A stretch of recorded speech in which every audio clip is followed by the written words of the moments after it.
Ballpoint pen gives this beautiful platter its distinctive decoration.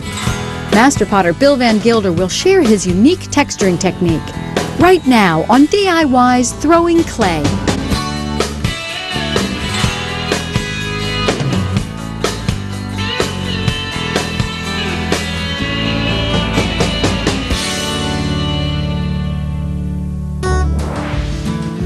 Bill Van Gilder has taught several thousand students over the course of his career. From Asia to Africa to Europe to the United States, he's shared his passion for pottery along with his techniques that transform functional pieces into works of art. This platter is a real learning project from beginning to end. First thing I'm going to show you is how to throw a low wide form with really soft clay. Then I'm going to show you how to create this really unique pattern on the rim. And we're going to cut that clay away using a really funny tool, a spring. I'm also going to show you how to get 2 tones of glaze onto your platter by only dipping it once.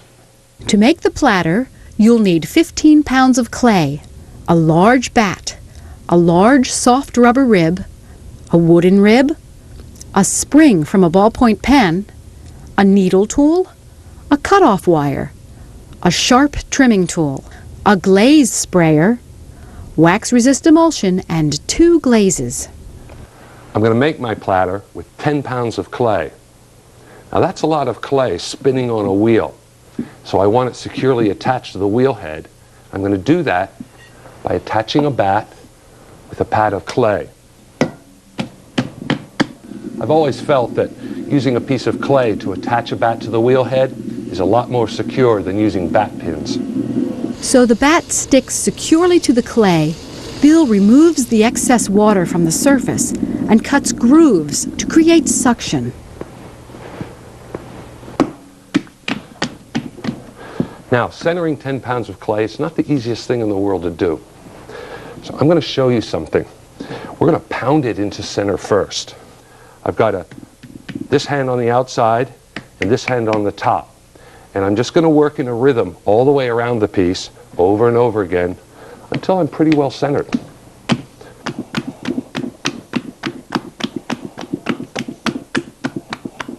That's pretty close to center. Let's add some water now. Now, even for my big hands, I can't quite grasp this whole piece of clay. So I'm going to put my palms together back here and push it away from me. And I'll open this piece. I'm going to push down, but I'm going to leave about 3/4 of an inch in the base because I want to trim a foot from the bottom of this platter later on. And all these processes of opening this lump of clay are done really slowly. Okay, how are we going to spread this clay outward to be a wide, low form? I'm going to show you a technique that I only use on big pots. Normally I use my fingertips and pull towards me. This time, I'm going to use the base of my palm, put it in center, and slowly push it outward to 11 o'clock. I'm going to do it very slowly. It's really important to do it slowly. If this piece of clay gets out of center, way out here, it's almost impossible to put it back in center. It's real typical to make your first plates domed like this across the center. I don't want that to happen on a plate this big. So as I bring it out, I'm actually making at this point a very shallow bowl. It's all part of the staging or the steps to making this wide, low form. Working with large, low forms is challenging. Bill's put more tips on throwing these oversized shapes on DIYnetwork.com. Now I can use the fingertips of this hand, pressure downward with this hand, and create the rest of the flatness out here at the edge. Bill moves his hands back and forth from center to 3 o'clock. This compresses the base of the platter and strengthens it. All right. Now let's finish the edge or the flange of the platter. When DIY's Throwing Clay continues, Bill transforms a short cylinder into a wide rim. DIY. Welcome back to Throwing Clay. Bill is making a platter. So far, he's centered 10 pounds of clay on the wheel. He threw a shallow bowl to begin the platter. Then he flattened it, compressing the base. Now he's ready to form the rim of the platter. So basically I'm going to throw a cylinder here. Pull this virtually straight up, pinching my fingers outside and inside, and draw that wall upward. Now to make this decorated platter and to create this pattern, I need a flange thickness of about 1/2 inch, and I establish that at this point. But that doesn't look anything like a platter. Let's lay this flange outward. To do that, and it's done very slowly, I'm going to bend my inside hand over my outside with the clay between. Like that. All right, let's clean it up and get ready to decorate. With a damp sponge, Bill mops up the excess water from the inside of the platter. Before I start decorating, I'm going to use this rubber rib and really smooth the inside floor of this platter. Now I'm going to use the rib and further smooth and define the flange, supporting it on the outside here. Okay. Let's soften up the edges just a little bit.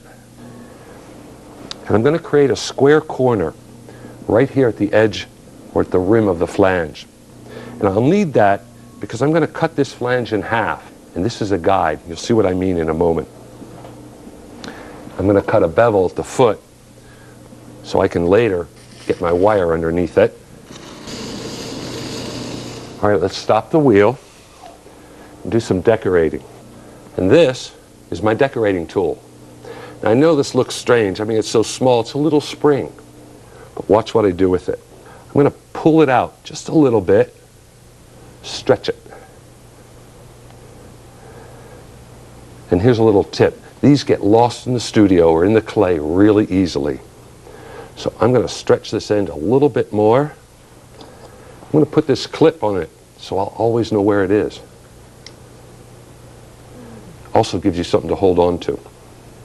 Bill found this spring inside a retractable ballpoint pen. So there's my decorating tool. What I'm going to do is I'm going to cut into this clay flange about half the depth. I'm going to move my spring in a pattern, keeping it buried in the flange all the time. One revolution. Takes a bit of concentration and a bit of practice. You know, you may want to try this on another piece of clay before you attempt it on a platter this size. Bill works slowly and rhythmically, trying to keep both ends of the spring buried in the clay as he cuts. Let's see what we've got underneath this slab. I'm going to use my needle tool and pry everything up and away. So far it looks great.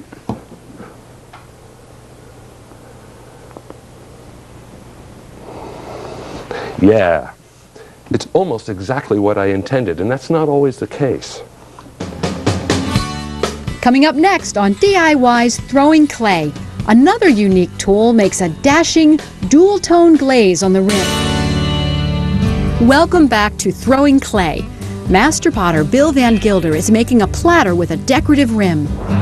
He started throwing a low, wide form on the wheel. Then he pulled up a short cylinder and laid it over to form a wide, thick flange. He smoothed the inside and defined the shape of the flange with a soft rubber rib. Then he stretched part of a small spring to make his decorating tool. With a steady, looping rhythm, he cut away half the thickness of the flange. Now he's ready to finish the textured rim. Two more things to do to our platter. One is smooth this edge, and the last thing is to lower the rim a little bit. Right now this flange is leaning up. It's pretty steep. I want a flatter platter. With a damp sponge, Bill softens the inside and outside edge of the flange. As he softens the outside edge, he gently lowers the rim. There, that's good and flat. You know, I really like the boldness of this pattern. It means I don't have to decorate it later. That saves me time. I'm going to wire the platter from the back, and then I'm going to dry it very, very slowly. I want it to dry evenly. This is going to dry very slowly in here because of the thickness. This thin area is going to dry quickly. So in about 6 or 8 hours, I'm going to cover the whole platter with a thin sheet of plastic. A couple days later, we'll trim it. Now that my platter is a good stiff leather hard, I'm ready to trim a foot underneath here. Now this trimming is going to imitate this inside shape, and that'll give me a really even wall thickness from one side of the platter to the other. Now, how are we going to attach this platter onto the wheel head? I'm going to show you a new technique.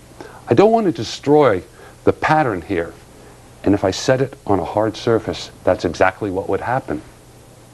So I'm going to create a short, fat cylinder and suspend the platter above the wheel head. Bill centers 3 pounds of clay on the wheel. Now this cylinder needs to be quite thick, but it only needs to be tall enough to keep the rim off the wheel head. I don't even need a base inside, so I'm going to open all the way down to the wheel head. Now, how big do we make this? We're going to take a measurement of the inside of the platter. And that inside space is about 9 inches. So I'm a little bit large on this size. Let's push it back in. Now draw it upward. Bill levels the rim and cleans up the wheel before placing the platter on the cylinder or clay chuck. I'm also going to clean up the top of this cylinder. I don't want it to be sticky. I won't be able to remove the platter once I've trimmed it. All right, let's attach the platter to it. Okay, the first thing to do is establish the width of the foot ring. My flange is about 2 inches wide. There's 2 inches. Let's put a mark there. And then I'm going to come in about another inch, inch and a half, make another mark. This inside mark is somewhere where my foot ring is going to be. Let's start trimming.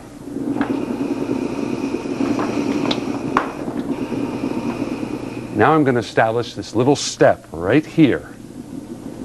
That's about the 2-inch mark, and that's where the flange drops into the center of the plate. So there's my step.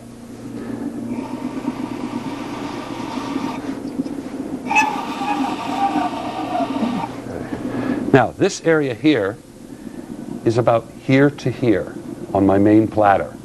I want my foot ring to be slightly inside this big circle.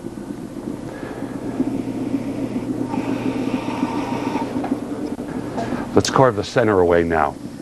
I'm going to establish the width of the foot ring first, a little more than 1/4 inch. Using the long side of the tool, Bill carves away the excess inside the foot ring. Then he checks to ensure he's removed enough clay. I want to make sure, I'm going to use this straight edge here, that this point is below the foot ring. If it sticks up above the level of the foot ring, when I turn my platter over, like a top, it's going to spin around in a circle. So I'm going to take that down just a little further.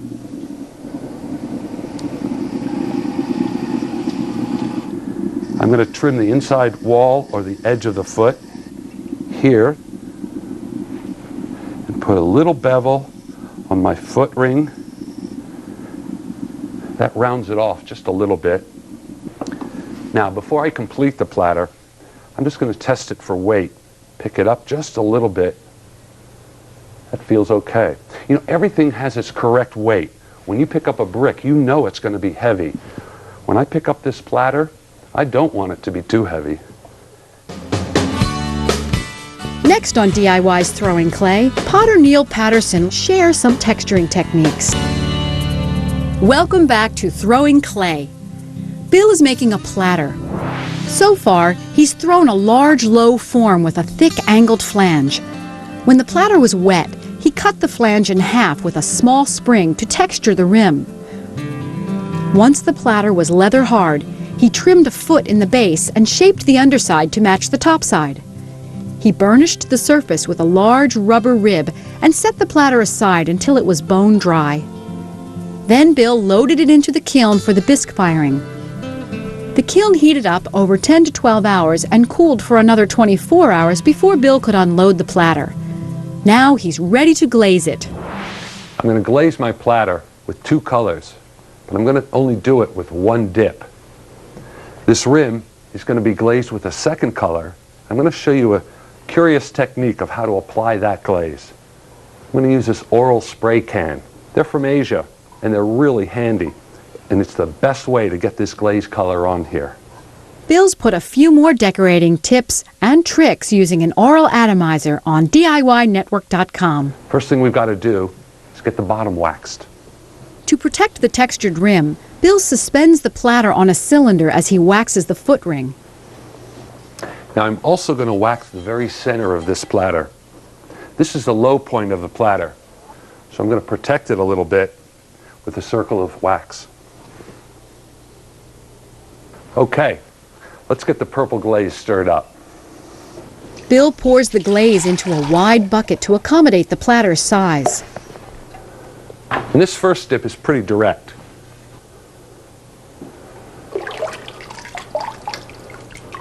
Okay, we're going to set this aside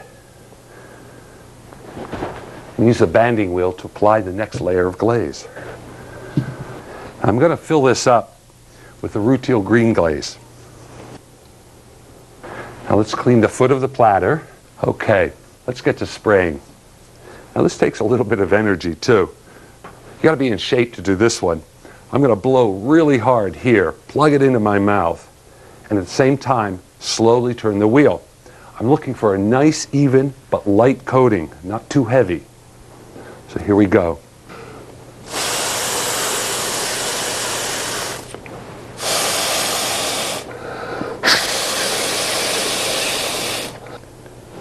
Let's put it into the kiln and get it high fired. Bill loads the textured platter into the kiln for its second firing.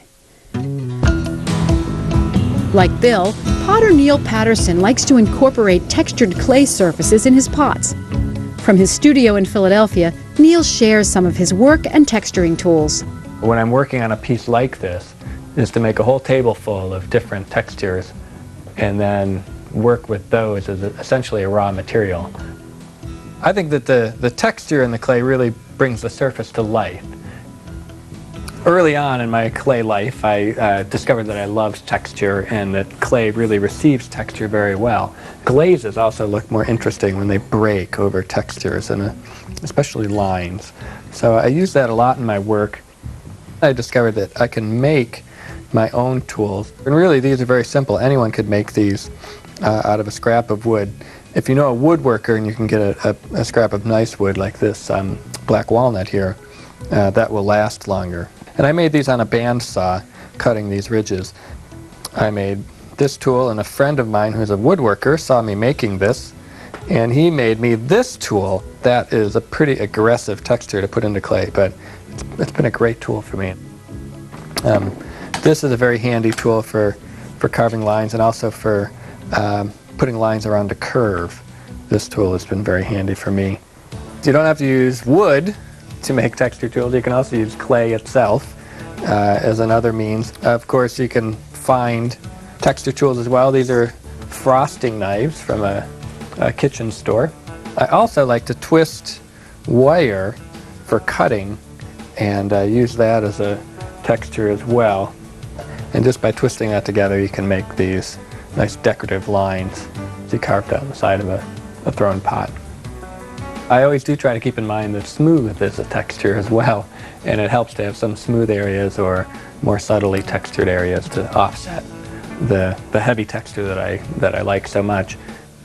Experimenting with textures, colors, and forms makes throwing pots an exciting experience, and the rewards for your adventures in clay can be numerous.